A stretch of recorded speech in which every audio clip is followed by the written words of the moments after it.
The sand never stops. It glides in braided ribbons down the rust-red walls of Ratica Canyon, pours through natural chutes carved by forgotten rivers, and finally plunges in shimmering columns from the overhangs where the city clings like a swallow's nest.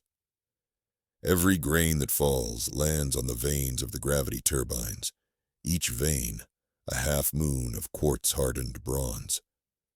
The turbines spin with a sighing roar, converting plunge into power, hunger into light. Their rhythm is the pulse of life here. Without it, we would have no mills, no water pumps, no heaters to keep the high dwellings from freezing when the night winds slither in from the plateau. My earliest memory is of pressing my ear to a floor, grating, and hearing that distant, ceaseless hush, like an ocean I could never reach. The sky is the intruder. It hangs barely 1,000 arm lengths above the canyon rims, a bruised, swirling lid whose clouds writhe so low you can almost smell the ozone in their bellies. Scholars argue whether it is the firmament descending or the earth swelling upward, but everyone agrees on the measurement. The gap shrinks by 2 finger breadths each year. When my grandmother was born, hawks still flew above the canyon rim. Now anything with wings avoids the place, because up there the currents are wrong, and distances deceive the eye. Birds stab themselves on clouds as if on glass. We call this slow, relentless convergence the encroaching, and we have no prayers potent enough to halt it. I apprenticed as a sandwright, part mechanic, part meteorologist, under Master Jal Tassar, because I believed knowledge would grant safety. Jal taught me the mathematics of cascade flow, the art of resharpening a turbine blade with heated quartz dust, and the subtle differences between the song a healthy gearbox sings and the rattle a dying one coughs. Yet every lesson came with a caveat. Memorize the numbers, he would say, but remember the sky forgets them. When he spoke those words, he always glanced upward as though he feared the clouds might be eavesdropping. Our city, Siltbridge, spans the canyon in staggered balconies, each layer tied by rope ladders and hoist platforms. Freight stones anchor the outer terraces. Without them, the constant tremor of the turbines could shake the whole lattice loose. The central plaza is a hollowed-out pillar of sandstone known as the core, where public notices are posted in chalk. One dawn midway through the season of grinding, a new notice arrived. Proclamation of the Guild of Gravitists. Emergency conclave to discuss atmospheric abatement. Rumor flew faster than the sand. Children whispered that the engineers meant to throw nets over the clouds. Merchants worried we would switch off the turbines to appease some new doctrine. The truth was stranger. Jal brought me as his assistant. Inside the conclave hall, an old ore vault reinforced with basalt ribs, every important artificer sat in a semicircle. Grav plate operators who kept our lifts humming, smoke chimney designers who siphoned furnace fumes downwind, and, at the center, Chief Gravitist Kala Orn, a lean woman whose eyes reflected candlelight as though their irises were mirrors. She unrolled a vellum sheet that showed a graph trending inexorably upward, the sky's decent curve. In 12 years, our uppermost terraces will scrape the underbelly of the cloud shelf, she said. When that happens, wind shear will tear them away, and every turbine above line 12 will jam. Silence gulped the room. Someone asked whether migrating to lower tiers could save us. Kala's answer was a single word: duration. If the encroaching continued, the clouds would eventually crush the canyon's mouth altogether. Our engines would be smothered. Our sandfalls would mire in wet sludge. There would be no more power, no more heat, no more Siltbridge. Then she displayed the device that changed everything. a fist-sized sphere of interlocked gyros, humming faintly, though no gears turned. "This," she said, "is gravitic sabotage." The Guild had discovered that by inserting resonant impurities, tiny shards of void glass, into the ore bands beneath the canyon, they could weaken the local gravitational well. Not negate gravity entirely, but lighten it, like loosening the laces of a corset clamped around the world. With enough spheres anchored at precise nodes, the strata would flex, lowering the canyon floor by tens, maybe hundreds, of cubits. More room, at least for a while, between us and the killing sky. Every instinct I possessed shivered at the idea. We lived by the calculable spin of turbines, the dependable fall of sand. Tampering with gravity was tampering with the constant that made those calculations possible. Jal leaned toward me and whispered, "If the ratio between fall height and rotational torque shifts, every gearbox in the grid could strip its cogs." Yet, despite his misgivings, he raised his hand when Kale called for volunteers. I followed his example because apprentices do not refuse their masters, and because something fierce had kindled in my chest. The possibility of pushing the sky back felt like the first hopeful dawn I had ever imagined. We spent 6 weeks in the lower caverns, mapping stress fractures no eye had seen since the old miners abandoned them. The air there tasted metallic, and the echoes of our picks sounded like we were chiseling inside a bell. Our team, 12 artificers, 2 apprentices, installed the first sabotage sphere at Node A, a spire of black rock whose top glittered with flecks of magnetite. The moment the sphere's teeth bit into stone, my stomach lurched. It was subtle, like missing a step on an invisible stair. Jal steadied me. Around us, dust motes hung wobbling in the lamplight, drifting sideways instead of falling. The sabotage had begun. Above ground, the change manifested as relief. Rope ladders sagged less. The turbines spun faster, though the sand's pace looked unchanged, and children skipped higher when they jumped. Some called it a miracle. The Guild called it proof of concept. Node B followed, then C through E, a constellation of sabotage that deepened the canyon by 4 dozen cubits.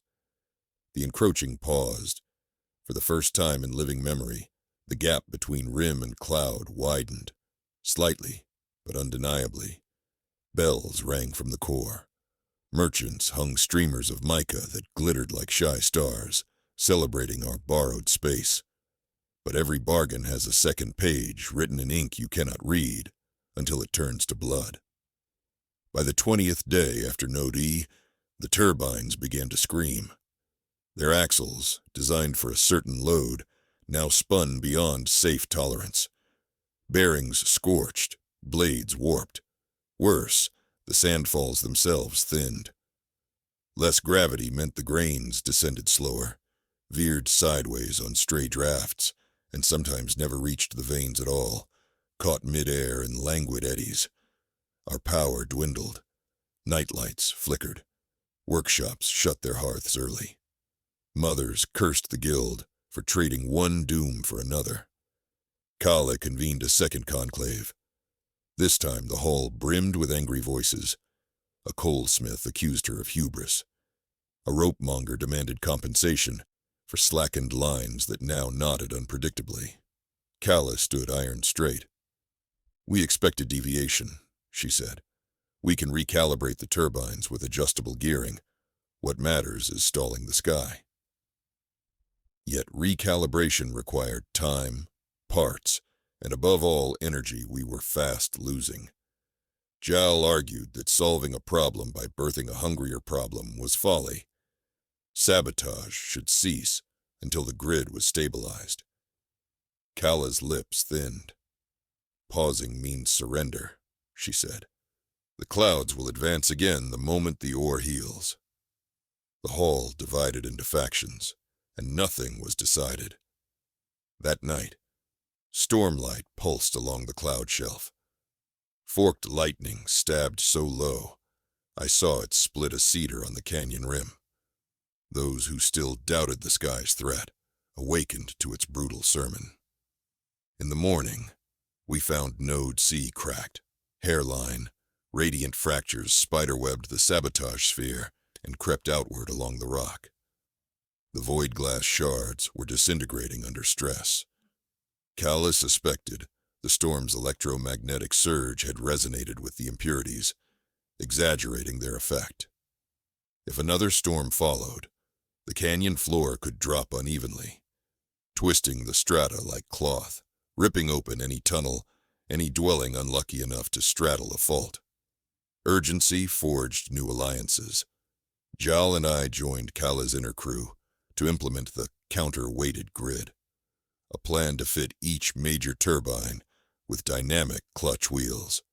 The wheels would adjust torque hourly, using readings from gravity gauges.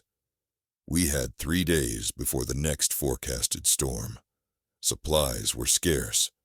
We scavenged bronze from disused aqueduct valves, repurposed balcony railings into gear teeth, and melted ceremonial gongs for spring plates. Work sites clanged day and night. The city smelled of hot metal and desperation. I did not sleep more than snatches, dreams punctured by the thought of gravity turning traitor beneath my feet. On the second night, Jal collapsed while aligning a clutch spindle. I hauled him to the infirmary and discovered his palms blistered raw. The medic shook his head.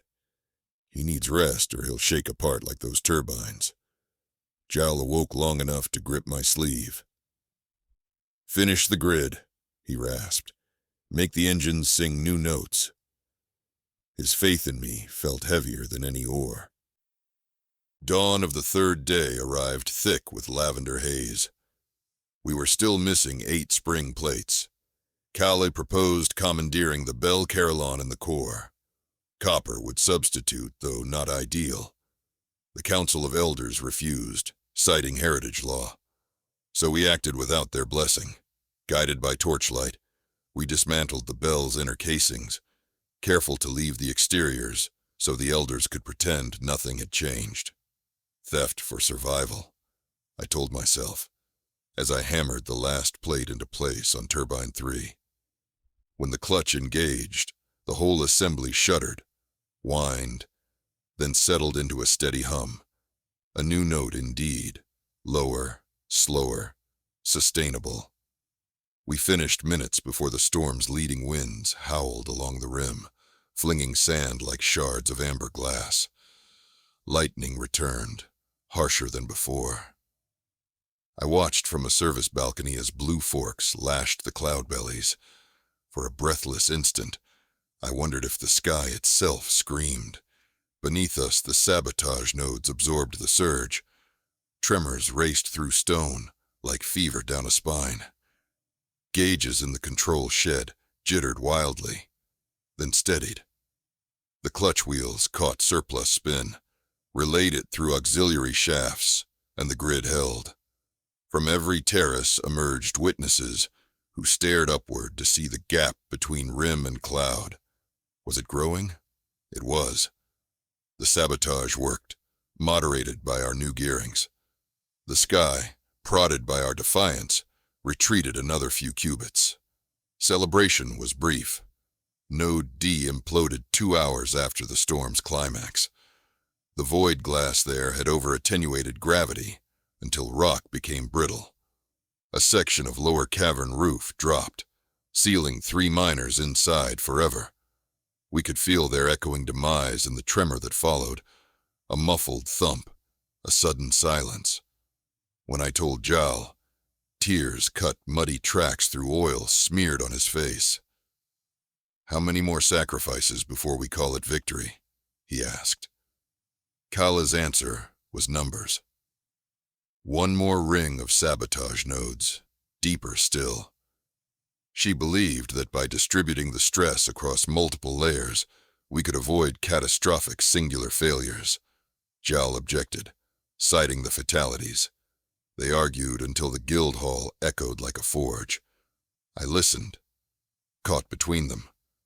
Kaylee spoke of population survival curves. Jal spoke of moral calculus. In their stalemate, I saw the canyon's past and future locked in mutual strangulation. That night, I walked alone along the rim path, lighter now, almost buoyant under the tweaked gravity. I carried a small sabotage sphere Jal had handed me earlier, as an example for a lecture we never finished. Clouds drifted above, ragged but higher than last week. I realized the sky was not an enemy. It was indifferent, a tide. But we, in our canyon cocoon, had turned our home into a hinge between stone and storm.